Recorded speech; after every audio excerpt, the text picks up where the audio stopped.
ఎడారిలో సెలయేర్లు.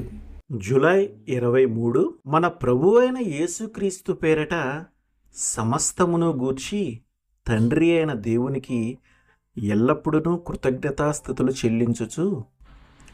ఎఫెసీ 5:20.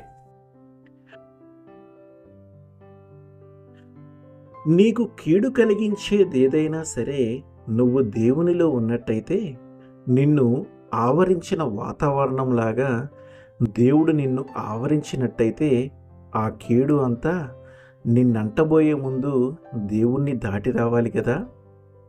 అందువల్ల నీకు సంభవించే ప్రతిదాని కోసము దేవునికి కృతజ్ఞతలు చెల్లించాలి. ఎందుకంటే దాని ద్వారా దేవుడు ఏదో ఒక మేలును తలపెడతాడు. దేవుడు మన జీవితాలను కృతజ్ఞతా యాగాలుగాను నిత్యము ఆయన్ను మహిమపరచే సాధనాలుగాను చేస్తాడుగాక.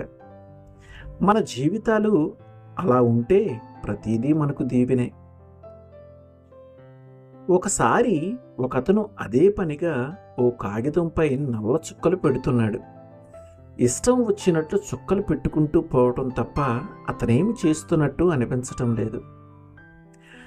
తరువాత అతడు కొన్ని గీతలు గీశాడు. ఆ గీతలపైన ఇంగ్లీషు శాస్త్రీయ సంగీతానికి సంబంధించిన స్వరాలను గుర్తించాడు. వాటి ప్రకారం సంగీతం వాయిస్తే ఆ పాటకు రాగం కుదిరింది. అన్ని దీవెనల దాతయైన దేవుని స్తుతించండి. అధోలోకంలో ఉన్న అల్పజీవులన్నీ ఆరాధించండి. మన జీవితంలో ఎన్నెన్నో నల్లచుక్కలు మచ్చలు ఉన్నాయి.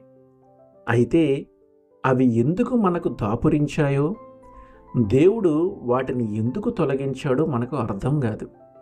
కానీ దేవుణ్ణి మన జీవితంలోకి ఆహ్వానించి ఆయన్ను ఆ మచ్చల్ని క్రమపద్ధతిలో సవరించనిస్తే ఆయనకు ఇష్టమైన గీతల్ని వాటిపై రాయనిస్తే వాటిని విభజించి సరి అయిన చోట సంగీతపు గుర్తుల్ని పెట్టనిస్తే ఆ నల్లని మచ్చల్లో నుంచే మన జీవితంలో ఆయన అపూర్వమైన సంగీతాన్ని సృష్టిస్తాడు.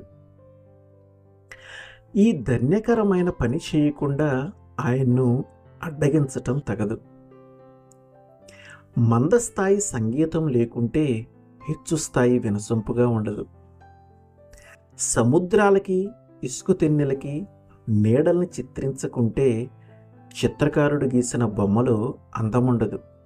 విచారం లేనిదే సంతోషపు సొంపు తెలిసేనా? చీకటి తెలియకుంటే వెలుగువన్నీ తెలిసేనా? చాలామంది గతంలో వాళ్ళు జటిలమైన ఇక్కట్ల పాలైనందువల్లనే ఇప్పుడు అతి వైభవమైన స్థితిలో ఉన్నారు.